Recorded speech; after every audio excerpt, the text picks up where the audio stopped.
Hello friends, welcome to our channel English Literature Zone. I am Shazia Jamal presenting another video that is among school children. This is a poem written by William Butler Yeats. This poem is in the syllabus of BPSC optional paper and it is also useful for all those students who are preparing for their academic exams. So without further delay, let's start. But before that, please do like, share and subscribe it. Please press the bell icon so that you will be able to get all future videos.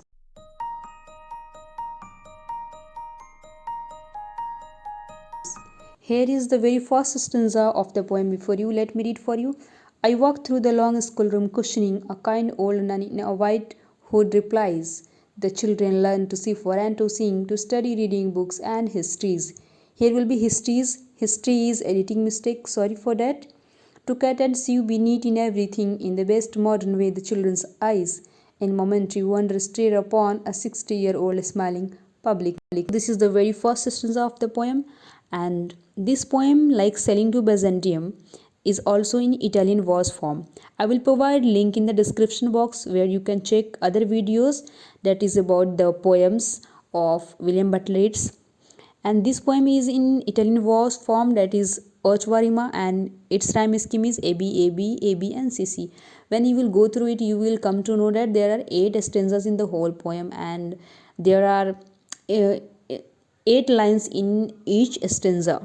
In the whole poem, the poet expresses his personal feelings and his personal thoughts, though he is visiting a public place, that is a school, as a public figure, but he is composing a poem which is expressed as his personal feelings.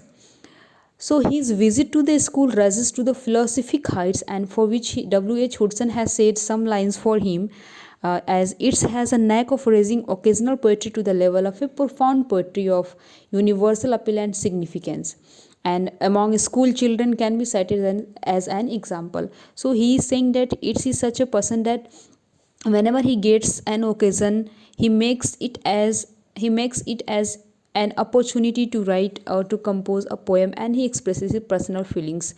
So in this way, Hudson has said, in the very first stanza of the poem, the poet has portrayed a picture of a school where children of age group 4 to 7 years are learning, and they are gazing with surprise to see the 60 years old smiling public man.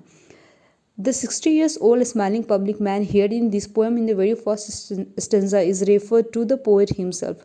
So if you are asked the question in any exam that the 60 years old smiling public man in among school children is referred to whom, so it is the poet himself.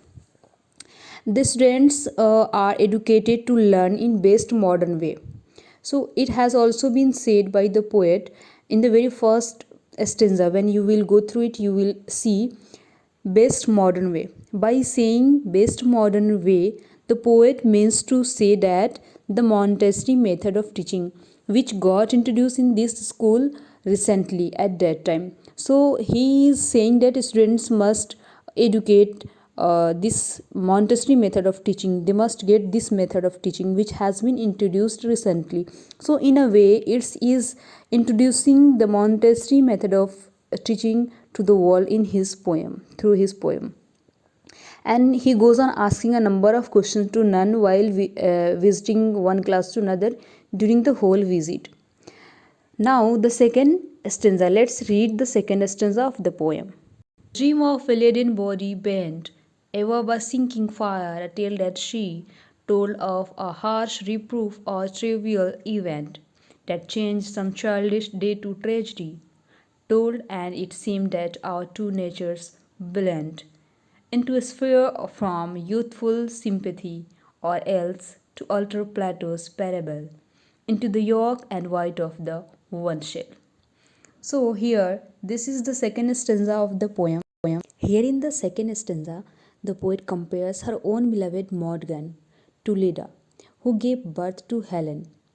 And Helen was the cause of Trojan War, which Yeats referred in his poem Leda and the Swan, which I have already discussed, and you can go and check there. I will provide link in the description box. The poet then memorizes his young days when Morgan had love for Yeats. He remembers the incident of snubbing of Maud gone by the teacher when she was a student, and this incident of snubbing led the poet to be sympathetic to her, Maud Gunn, and both having the same kind of nature which brought them together, and in this way they came close to each other. Though they had a separate identities, both were different persons, but yet both were united like the yolk and white of an egg, that the poet has described in this stanza, in the second stanza. And he is trying to portray the picture of his school days when he was making love with her. Here is the third stanza of the poem. And thinking of that fit of grief or rage, I look upon one child or two other there, and wonder if she stood so at that age. For even daughters of the Swan can share something of every paddler's heritage, and had that colour upon cheek or hair, and thereupon my heart is drab and wild. She stands before me as a living child. Here in the third stanza, it's wonders to see any girl of the school. He's wondering whether any girl who is resembling to Maud when she was of their age. He refers daughters of the Swan in this poem, which suggests Helen of Troy, which he has already described the same thing in the second stanza, but here he is presenting a clear picture. Helen was the result of union of Leda and the Swan, who was a Greek god, Zeus. The schoolgirl before him appears as Maud has reincarnated as a living child. Here is the fourth stanza. Her present image floats into the mind. Did Quattrocento finger fashion it, hollow of cheek as though it drank the wind, and took a mess of shadows for its meat? And I, though never of leaden kind, had pretty plumage once, enough of that. Better to smile on all that smile and show, there is a comfortable kind of old scarecrow. In the fourth stanza, the poet portrays Maud, who was growing old like him, and he shows the beauty of Maud. He is describing the beauty of Maud, and he is saying that she appears as if she has been fashioned by a Renaissance artist. And he portrays then his past with Maud and compares himself to the Swan Jews. As he says in this poem, a line had pretty plumage once. Here, this pretty plumage once is referred to the swan, the body like swan. But meanwhile, he puts such personal memories aside as he is now a public face at the school, and he comes back, he resumes back to the present, visiting that he is on a visit to the school, so he just left all his memories aside. Here is the fifth stanza, that is, what youthful mother a shape upon her lap, honey of generation had betrayed, and that must sleep, shriek, struggle to escape, as recollection or the drug decide, would think her son, did she, but she that shape, with 60 or more winters on its head, a compensation for the pang of his birth, or the uncertainty of his setting forth.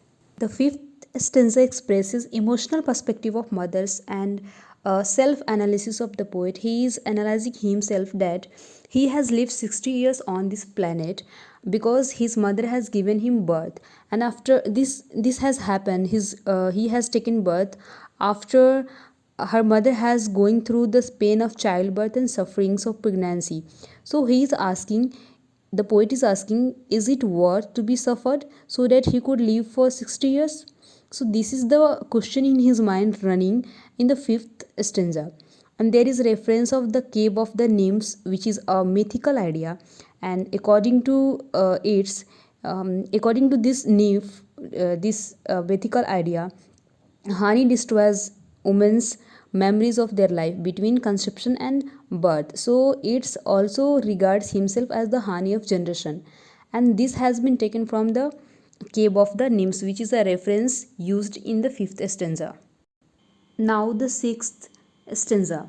Plato thought nature but a spume that plays upon a costly paradigm of things.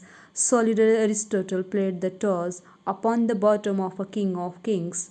World-famous golden-thighed Pythagoras fingered upon a fiddle, stick or strings. What a star sang and careless muses heard. Old clothes upon old sticks to secure a bird.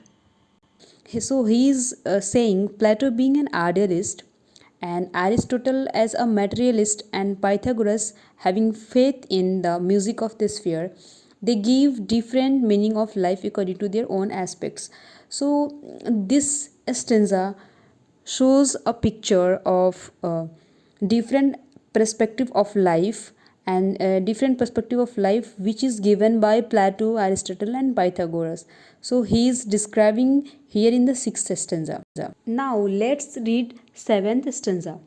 Both nuns and mothers worship images, but those the candles light are not as those that animate a mother's reveries, but keep a marble or a bronze repose, and yet they too break hearts or presences that passion, pity, or affection knows, and that all heavenly glory symbolize, O self-born mockers of man's enterprise. It's in the seventh stanza, resumes back to mothers and nuns. He states the perspective of women and nuns who, according to him, mock at man's glory and ambition, because it is only women who can give birth to men and women both. But men cannot give birth, that is a universal truth. They are self born mockers. Women are self born mockers, which means women are born of mothers, but are also mothers of themselves. He means to say that only female can give birth to both the men and women. Men are just a scarecrow, and it feels the same thing for himself also. He also feels that he himself being a man is merely a scarecrow. He also describes the images that is worshipped by mothers and nuns. Mothers worship the image of her child, whereas nuns worship the image or statue of Jesus or the Virgin Mary. So this was the conception that it has described in seventh stanza. Now let's come to the last stanza, that is the eighth stanza. Flower is blossoming or dancing where the body is not bruised to pleasure soul, nor beauty born out of its own despair, nor blear-eyed wisdom out of midnight isle. O chestnut tree, great rooted blossomer, are you the leaf, the blossom, or the bowl? O body swayed to music, O brightening glance, how can we know the dancer from the dance? In the last stanza, the poet talks about life, that is an organic made up of opposites. He also describes a chestnut tree. According to its, chestnut tree is not only leaf, neither it is a blossom or trunk. It is a combination of all these three entities. So only one cannot define the chestnut tree. Similarly is the case with man. Neither man is only mind, nor it's only the body, and nor it is the only soul that defines or that makes man. But all these three entities all together surely make man. So he gives a philosophy in this stanza that one without other cannot make man. Here the poet describes labor in two sense in this stanza. One is the labor pain, that is the labor pain of mothers during childbirth, and the other is the pleasant form of labor, that is dance. So dance is also a form of labor. When a dancer dances, he is doing some type of physical work, he is working, so he has taken it in a context of labor. By this he suggests intelligence, wisdom and intellects which are gained by creativities and not by burning the midnight oil. So according to the poet, wisdoms, beauty, intellects, these things should not be gained by burning or by harming our body or doing some physical harmness to our body in order to nourish the soul. So he means to say that one should not harm our body or soul, any one identity, any one entity, to nourish the other. In this last analysis, he asks that in the last line of this stanza, that uh, can dances be known from the dance. So he asks a question in the last stanza, which suggests that dance cannot be separated from dancer, and so it is showing an icon of unity. Dance without dancer has no identity. Similarly, dancer without dance also has no identity. And in this way, the poet has ended the poem, giving such a great philosophy of life and various perspective of life and the different meaning of life he has described in this poem. And in this way, he ends here. Now, I would like to take leave. Bye for now, and please do like, share, and subscribe. I will keep uploading such videos for your help. Bye.